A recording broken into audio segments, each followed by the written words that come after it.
और ट्रंप की जिस सुरक्षा को लेकर कोई समझौता नहीं हो सकता, वहां उनकी पूरी कैबिनेट की सुरक्षा पर सवाल खड़े हो गए।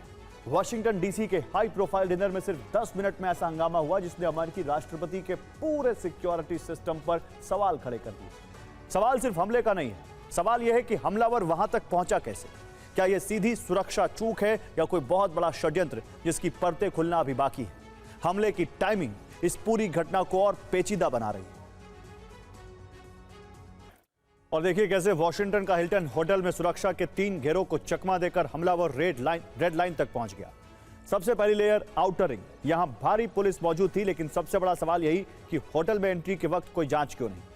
अब मिड रिंग यानी होटल की लॉबी और प्री पार्टी एरिया, यहां लोग आ जा रहे थे, यानी सुरक्षा घेरा बहुत सख्त नहीं था। इसके बाद इनर रिंग, बॉल रूम की एंट्री जहां मेटल डिटेक्टर लगे थे, यानी असली जांच यहीं से शुरू हो रही थी। लेकिन ध्यान देने वाली बात है कि हमलावर पहले ही यहां तक पहुंच गया था, यानी रेड लाइन तक। अब सवाल सीधा है कि अगर पहली लेयर पर जांच नहीं थी तो कोई भी अंदर आ सकता था, और अगर सिर्फ कार्ड से एंट्री मिल रही थी तो पहचान की पुष्टि कैसे हुई, हथियार अंदर कैसे पहुंचा। अब जरा उस शख्स को समझिए जिसने राष्ट्रपति ट्रंप और उनकी पूरी कैबिनेट की सुरक्षा भेद दी। इस शख्स का नाम कोल थॉमस एलन है। उम्र 31 साल, कैलिफोर्निया का रहने वाला, पेशे से एक टीचर, लेकिन उसके पास जो मिला वो चौंकाने वाला है। शॉटगन, हैंडगन और चाकू, यानी हमलावर पूरी तैयारी के साथ आया था। अधिकारियों के मुताबिक ये एक अकेला हमलावर था और सबसे अहम बात, वो होटल में पहले से मौजूद था।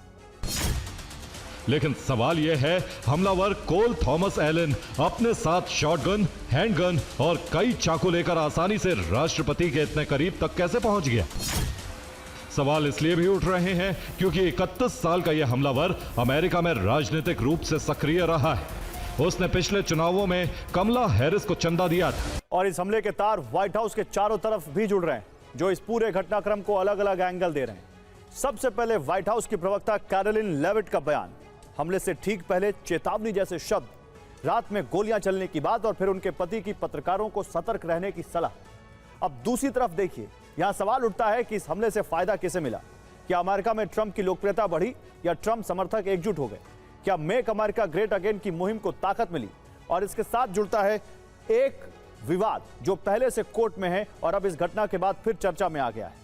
ये सारे कनेक्शन एक बड़ा सवाल खड़ा करते हैं, क्या इस वक्त ये हमला सिर्फ एक संयोग था या इसके पीछे कोई गहरा षड्यंत्र है।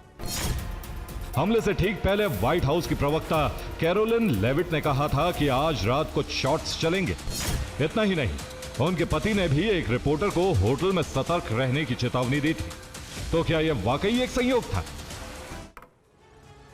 और देखिए इस बीच एक बड़ी खबर है, वॉशिंगटन के हमलावर से जुड़ी हुई बड़ी खबर।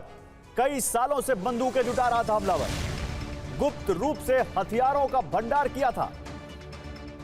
वॉशिंगटन में ट्रंप पर हमला करने वाला थॉमस एलन कई सालों से बंदूकें जुटा रहा था, गुप्त रूप से हथियारों का भंडार किया था। हमलावर की प्रोफाइल समीक्षा में यह खुलासा हुआ है।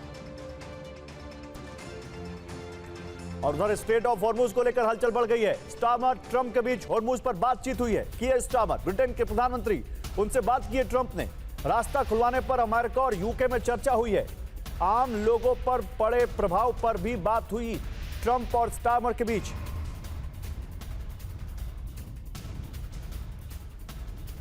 चलिए अब विस्तार से बात करते हैं। क्या दुनिया के सबसे ताकतवर शख्स डोनाल्ड ट्रंप को रास्ते से हटाने की कोई बड़ी अंतर्राष्ट्रीय साजिश रची जा रही है?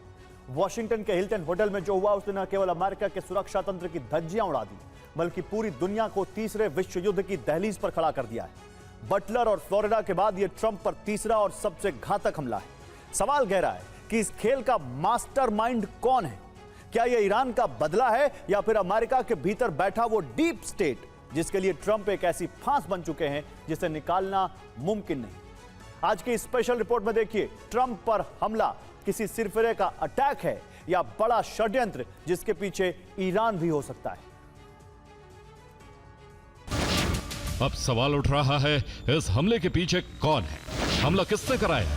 क्या हमले के पीछे ईरान है या फिर हमले के पीछे डीप स्टेट है? तो कल वॉशिंगटन के होटल में हुए लोन वुल्फ अटैक का ईरान से कोई कनेक्शन हो सकता है। इस हमले में डोनाल्ड ट्रंप बाल बाल बचे, ऐसे कई संकेत हैं, क्योंकि इस्लामाबाद में वार्ता रद्द होने के 11 घंटे बाद यह हमला हुआ। हो सकता है इससे ईरान बौखला गया हो।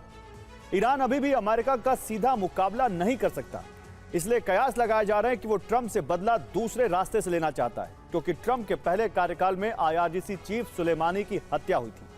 ट्रंप के दूसरे कार्यकाल में ईरान से भीषण युद्ध शुरू हुआ है, जिसमें ईरान को जबरदस्त नुकसान हुआ है। आधे ईरान के खात्मे का दावा अमेरिका कर चुका है।